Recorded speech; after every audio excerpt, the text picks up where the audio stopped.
talk about clefs. So this first part of the video, I'm going to explain things that are common among all clefs, and then later on I'll ask you to jump to a different part of the video so that I can talk about some stuff specific to treble clef, specific to bass clef. So for now, let's talk about just generally rules of clefs. So for the sake of this exercise, let's just pretend that the middle note is C, which is not the case for either clef.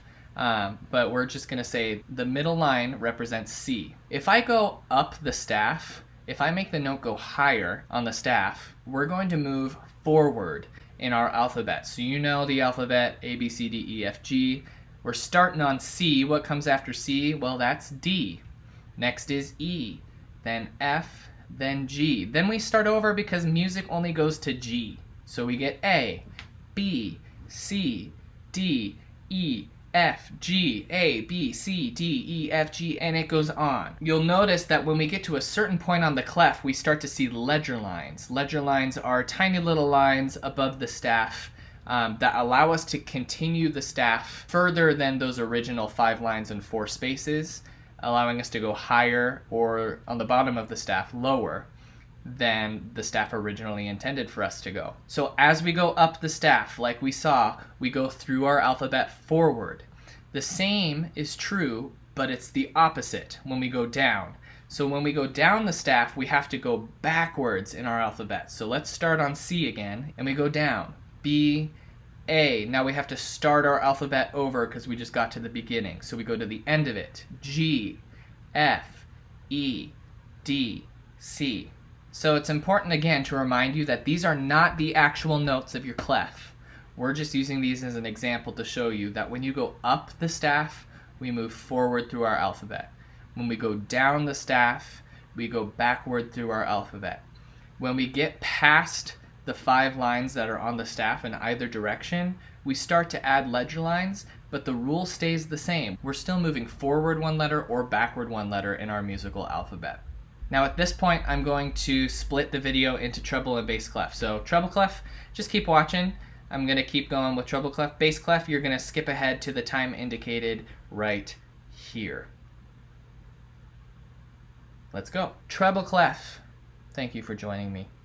My heart's with you guys because I myself am a treble clef player. So, treble clef. Here's how you can remember a little easier what the notes are for your clef.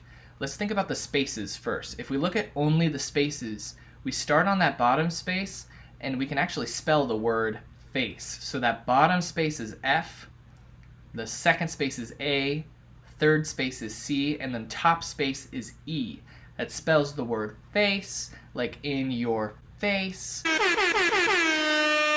Okay, so remember that F-A-C-E. That's our spaces going from bottom to top. That means that our lines are E, G, B, D, and F.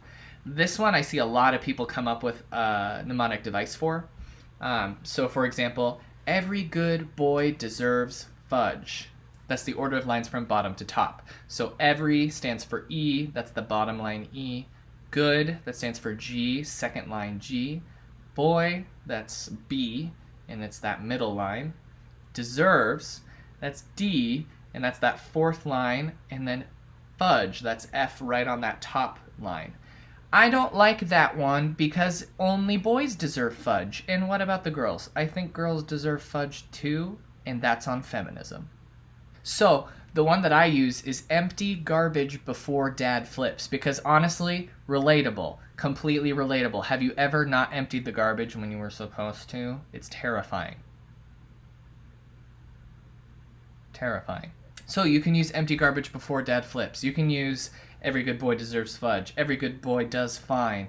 Or you can come up with your own, which is pretty fun. It just has to start with each letter. E, G, B, D, F. Now I hate to break it to you, there's no trick, it's just practice. You have to practice reading the notes. Mr. Barker, can I write every single note underneath on the piece of paper? Well, I suppose you could get away with it, but that's going to be really annoying if the notes get any faster than quarter notes. So honestly, like I am far away from you guys.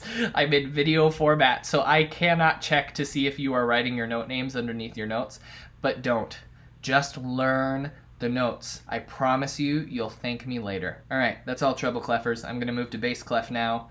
If you wanna watch the rest of the video, you can, but like, snoozeville, okay? So, if not, I'll see you later. Bass clef, what's up? You guys are cooler than treble clef, but don't tell them I said that because I'm pretty sure I said the same thing to them about you or something along those lines. All right, so bass clef, let's talk spaces first.